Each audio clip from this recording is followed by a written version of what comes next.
Hey, what's going on, Movie Maniacs? I'm Matt. And I'm Boy.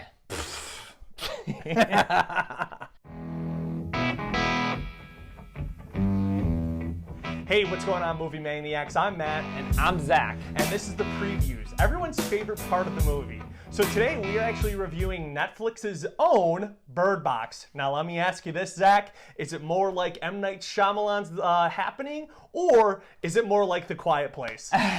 Definitely like The Happening.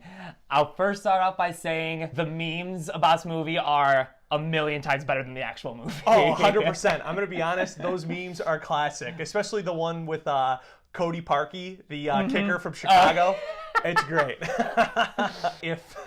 If The Happening is Led Zeppelin, Bird Box is Greta Van Fleet. Like, it's literally what it is. It's pretty much plagiarism. It's a ripoff, and I hate to say it, but both of them did a bad job. Like, if there's movies to rip off, you don't rip off The Happening, just because there's no point in doing it. It's Not like cheating off a homework of the dumbest kid in class. I wish this didn't have the title of being the most streamed movie Netflix has ever released, because you know what that means?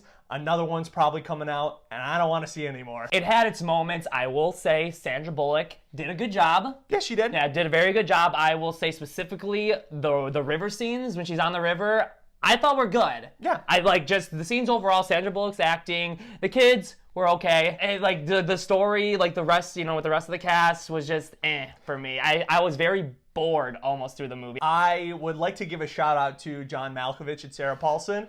I love them both. They're great. And John Malkovich did do a good job. Exactly. John Malkovich played John Malkovich, which isn't bad. Like, not that's bad great. at all. And I do agree with you. The thing that separated this film from a film like A Quiet Place, again, is that tension. There was no build-up. And really, there was no explanation of what is going on. And that was the biggest gripe that I had with this movie. And I haven't read the book. This is based on a book.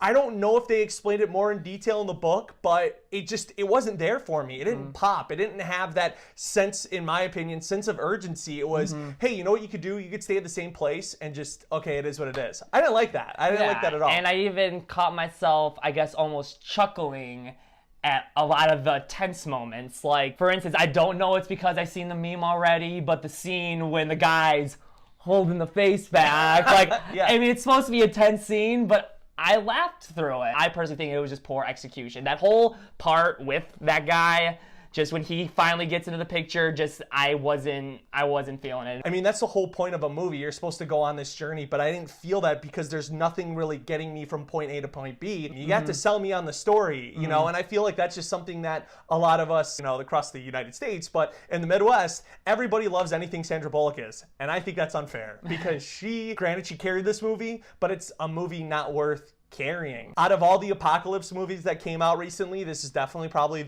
my least favorite. Quiet Place is just phenomenal because you understood their story and you understood what they had to do. There was that tension there. This didn't do it for me. It's like, hey, we're in a house for a little bit. What's more intense than a house? Oh, the river. Okay, that's cool. After the river, oh, an abandoned house. It was because I kind of wished more of the movie was on that river, because those I felt like were those tense moments that I was wanting. Another thing too with horror movies, I don't like people doing dumb things, and there's a lot of this in this movie where there's that person that you're just scratching your head like, why the hell did you do that? There's a lot of that in this movie. A lot of them are making stupid mistakes. Not as bad as a lot of movies. It's still pretty bad. I guess agree to disagree on that, because there was a lot of dumb mistakes these people made, and I'm just like, why are you doing this? And it was dumb. Overall, I would say I would give it, because there are some redeemable qualities. Overall, I would give it 2 stale Pop-Tarts out of 5. Yeah, so I think I'm actually gonna agree with you. I'm gonna go 2 Machine Gun Kellys out of 5. Well, that's our review of Bird Box. Please subscribe to our channel, give us a thumbs up, hit that bell icon so you get notified of every single video that we upload, and we'll see you next time on The Previews.